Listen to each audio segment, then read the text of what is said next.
పెద్దలు గౌరవనీయులు పవన్ కళ్యాణ్ గారిని మాట్లాడాల్సిందిగా కోరుతున్నాను.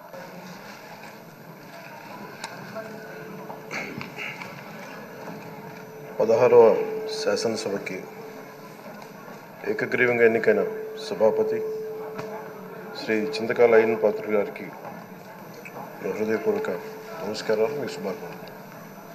ఇది నేను మొదటిసారి అసెంబ్లీలోకి అడుగు పెట్టడం. ఇలాంటి సుదీర్ఘ రాజకీయ అనుభవం ఉన్న దాదాపు 7 సార్లు ఎమ్మెల్యేగాను, ఒకసారి పార్లమెంట్లో అడుగుపెట్టిన మీకు, Panchayati Raj, technical education, forest, R&B అనేక మంత్రిత్వ శాఖల్ని సమర్థవంతంగా నిర్వహించిన మీకు ఈ సభాధ్యక్షుడు, ఈ స్పీకర్ స్థానంలో కూర్చోవడం నాకు చాలా ఆనందంగా ఉంది. ఇన్ని దశాబ్దాలు ప్రజలు రాజకీయ జీవనంలో ఇన్ని దశాబ్దాలు ప్రజలు మీ వాడి వేడి చూశారు. మీకు కోపం వస్తే ఋషికొండను చెక్కినట్టు ప్రత్యర్థులకి పదునైన ఉత్తరాంధ్ర యాసలో గుండు కొట్టేస్తారు.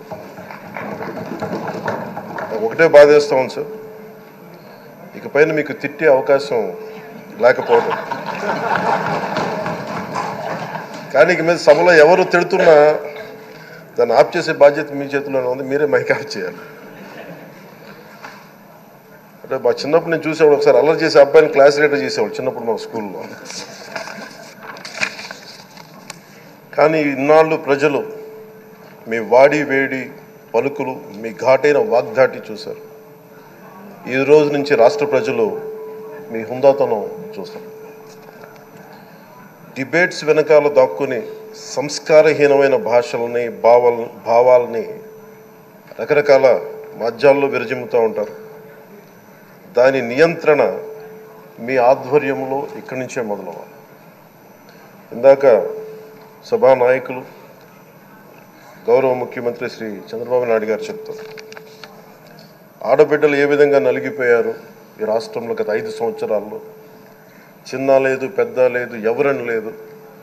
ఎవరన్నా సరే ఒక మాట మాట్లాడితే వాళ్ళు వ్యక్తిగతంగా దూషణ, సోషల్ మీడియాలో వాళ్ళని క్యారెక్టర్ అసాసినేట్ చేయటం, వాళ్ళు పెద్ద నాయకులు కావచ్చు, కార్యకర్తలు కావచ్చు, లేదా వాళ్ళకి ఎదురు తిరిగి ఒక ఒపీనియన్ చెప్పి ఎవరైనా సగటు మనిషి కూడా కావచ్చు, అది ఇక్కడతో ఈ రోజు నుంచి ఆగిపోవాలి అధ్యక్ష.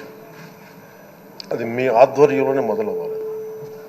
గత ప్రభుత్వం తాలూకు సభ జరిగిన విధానం చూస్తే ఈ వ్యక్తిగత దూషణ ఇవన్నీ చాలా ఇబ్బంది పెట్టే ప్రజలు.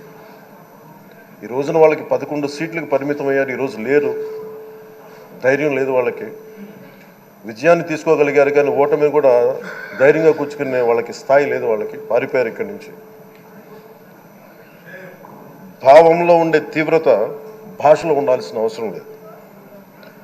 భాష మనుషుల్ని కలపడానికి కానీ విడగొట్టడానికి కాదు. భాష విద్వేషం రేపడానికి కాదు, పరిష్కరించడానికి. ఎంత జటిలమైన సమస్య అయినా, భయంకర సమస్య అయినా చర్చల ద్వారా పరిష్కరించుకోవడానికి కానీ వివాదం సృష్టించడానికి కాదు. ఈ సభ ఉన్నది అందుకు. కానీ మనం చూసింది వాళ్ళ దగ్గర నుంచి బూతులతోటి, వ్యక్తిగత దోషులతోటి రాష్ట్ర పురోభివృద్ధిని ఆపేశారు. అలాంటి సభ కాకుండా ఇందాక మన పెద్దలు శ్రీ గౌరవ ముఖ్యమంత్రి చంద్రబాబు గారు చెప్పినట్టుగా ఇది భవిష్యత్తుకి ఇది ఒక ప్రమాణిక, ఒక ప్రమాణం అవ్వాలి. 2047 వరకు ఇంత అద్భుతమైన స్థానంలో మనకి ఆంధ్రప్రదేశ్ తెలుగు జాతి ఉన్నత స్థాయికి వెళ్ళాలంటే ఈరోజు మనం వేసే ప్రతి అడుగు అది భవిష్యత్ తరాలకు ఒక నిర్దేశక, ఒక టచ్ స్టోన్గా ఉండిపోవాలి, ఒక గిట్ రాయిగా ఉండిపోవాలి. ఈ రోజున ఈ సభలో ఉన్న గౌరవ సభ్యులందరూ చట్టాలు చేయడానికి ఉన్నారు, చట్టాలు ఉల్లంఘించడానికి కాదు. విభేదించడం అంటే ద్వేషించడం కాదు, వాదించడం అంటే కొట్టుకోవడం కాదు. ఇవన్నీ విభేదించడం, వాదించడం ఇవన్నీ ప్రజాస్వామ్యానికి చాలా మౌలికమైన పునాదులు. ఆంధ్రప్రదేశ్ ఆవిర్భావం జరిగి అసలు భాషా ప్రయుక్త రాష్ట్రాల ఆవిర్భావమే మన ఆంధ్ర రాజ్యంతో మొదలైంది. అమరజీవి పొట్టి శ్రీరాములు గారి బలిదానం మీద మన రాష్ట్రం పుట్టింది. 56 రోజులు తిండి తిప్పలు తినకుండా నరకం అనుభవిస్తూ ఆయన బలైపోయారు. ఆయన మరణానికి చేరువవుతూ ఆమరణ నిరాహార దీక్ష చేసిన ప్రతిరోజు మనకి దాదాపు ఈ సుదీర్ఘమైన 6 దశాబ్దాల కాలం 1.5 సంవత్సర కాలం అంటే ఆయన ప్రతిరోజు చావుకి చేరువవుతూ భోజనం లేకుండా ఆయన గడిపిన ప్రతిరోజు మనకి 1.5 సంవత్సర కాలం. అలాంటి నేపథ్యంలో అలాంటి మహోన్నతుడు శ్రీ పొట్టి శ్రీరాములు గారి త్యాగాన్ని కనుక మనం ఈ సభలో ప్రజా సంక్షేమం కోసం మాత్రమే చర్చలు జరగాలి, వాదోపవాదాలు హద్దులు దాటకుండా ఉండాలి, వ్యక్తిగత దూషణకి తావివ్వకుండా ఉండాలి. అలా కాకుండా గత ప్రభుత్వంలాగే ఈ సభని తిట్లకి బూతులకి కొట్లాటికి వాడితే ప్రతి నిమిషం పొట్టి శ్రీరాములు గారి బలిదానాన్ని అవమానం చేసినట్టే. ఒక గొప్పవాడు ఒక మహానుభావుడు బతికినప్పుడు మాత్రమే కాదు, చనిపోయిన తర్వాత కూడా కొన్ని తరాలు ఉపయోగపడతారని నిరూపిస్తారు.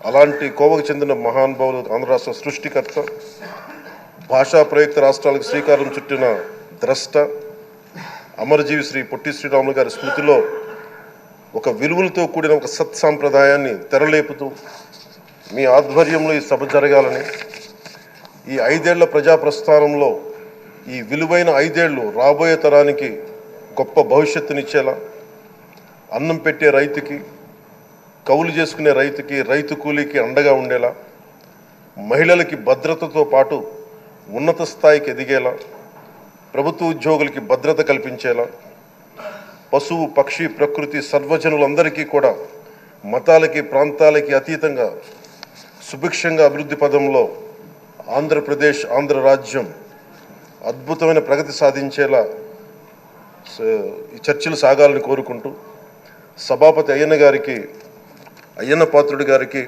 మీ ఆధ్వర్యంలో ఈ సభ ఒక సరికొత్త సాంప్రదాయానికి సత్సాంప్రదాయానికి ఇది తెరతీయాలని కోరుకుంటూ మీకు మరోమారు శుభాభినందనలు తెలియజేసుకుంటాను.